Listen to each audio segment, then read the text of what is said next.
Hey guys, it's the Mad Master here. It's been a while, quite a while since I'd done my last video. Been really busy and just trying to think of how to revamp this channel.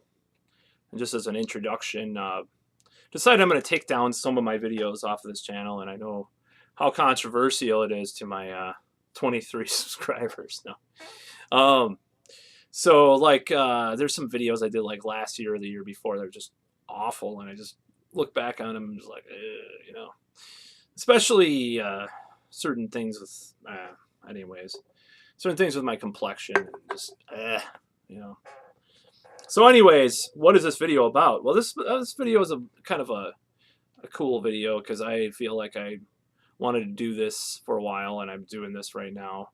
As far as my experience in meeting the one and only Dave Mustaine, and I thought it'd be a good story to tell. I'm going to try to probably tell more stories on this channel, like just stories from my life and doing various things. I think it would be really interesting, and maybe a sort of also sort of maybe sometimes venting, ranting makes me feel better about life and so forth. So here we go. So in 2009, I was fired from my insurance job, and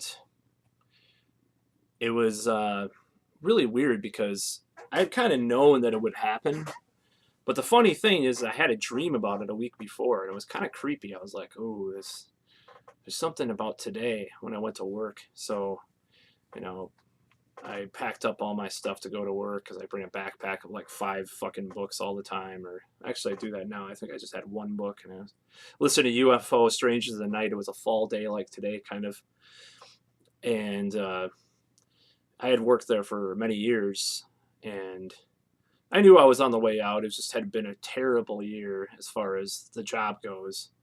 My summer was a lot of fun of that summer, but I had a terrible time as far as at work. So I went in and I got fired. They said, "Well, you're fired for unsatisfactory performance. Sorry to say this, and get all your stuff. Give us your ID card and all that shit." I'm just like, holy fuck.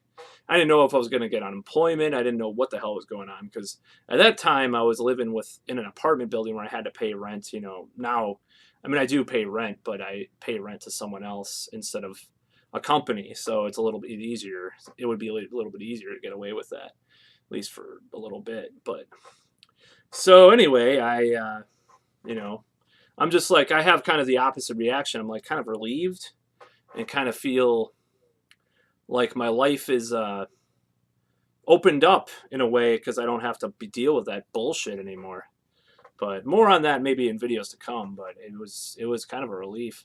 So I had some money because I was making pretty good money there, and I knew I'd get like this my last check and stuff, and not have to spend it on gas to drive to work, or eating out or whatever. I just knew, and I got some bonus money from vacation time and all this shit, and I knew I was getting it like the day after. But that night I went to see Zombieland with my friend, and we went disc golfing. I was like, damn, may as well live it up if I just got fired. It was kind of a funny, weird response, but I was like, well, I don't have to go to work tomorrow. So the next day, me and my roommate get this idea of going to see Megadeth.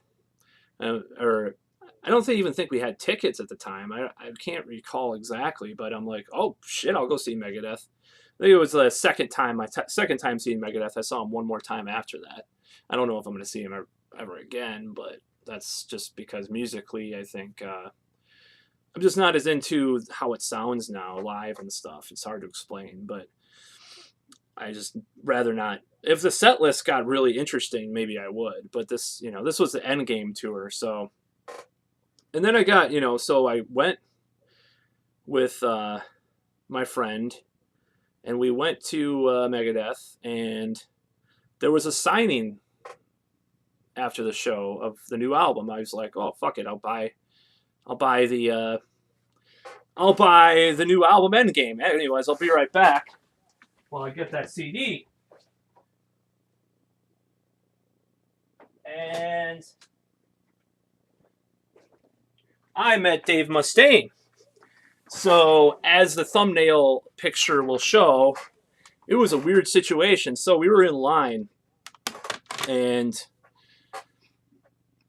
it was like, oh man, we're not going to get up to the line. It's so long. And it was just like kind of boring. And I had a flip phone at the time. So, it was really hard to take pictures. It was really shitty and like really little buttons. And it had to like look really, look a lot at the stuff. So, I get up there. I get a a pick from Chris Broderick, who was a lead guitarist at the time, and then I'm just like trying to fiddle with the flip phone, and then Dave Mustaine, impromptu, no joke, says, "You're gonna get in trouble," and I'm like, "What the fuck?" So the first impression I have of him is like he's like this adolescent trapped in an adult body almost. I mean, it was so weird. Like I could swear he had a fringed leather jacket straight from the 80s. He was like Rip Van Metalhead, waking up from the 80s. Like his hair, he definitely had some Aquanet or something, and it was so weird and surreal. And his presence, just the vibe that he gave, just filled the room, and you just felt like you were in the room with Dave Mustaine. It's not. I mean, I've met a lot of famous musicians. I met Opeth, Dream Theater, Uli John Roth, Judas Priest, all sorts of people. But Dave Mustaine is definitely the most unique one, other than Devin Townsend. He was really cool, but Dave Mustaine is just one of the just the vibe you get from him. Just like it's so unique, and he's such a. It's almost like, but it is kind of adolescent. Like this is like trapped adolescent in this adult body, nearing 50 or whatever he was at the time. So I'm like, because I was fiddling around with the camera, walking around the table in front. I was like trying to get the picture and shit. And as you probably see from the picture that I put in the thumbnail, it was kind of a hard picture to get. And that's when he sings that song, a little song. So then I finally he's like, "You want me to sign that CD?" So I got him to sign it, and he does sign it, and I asked him to put "To the Mighty Matt O'Warrior," because that's like my stage name, Matt O'Warrior, and Matt O'Warrior. I got it from Manowar back in the day. They had this thing in the Hell on Earth series of videos where they say "To the mightiest Matt O'Warrior." I was like, Matt O'Warrior, that kind of fits, It's like, so I was really hardcore into Manowar. So I got him to sign it, and he's like, "Okay, I'll do it. To the mighty metal warrior." He actually says it out loud.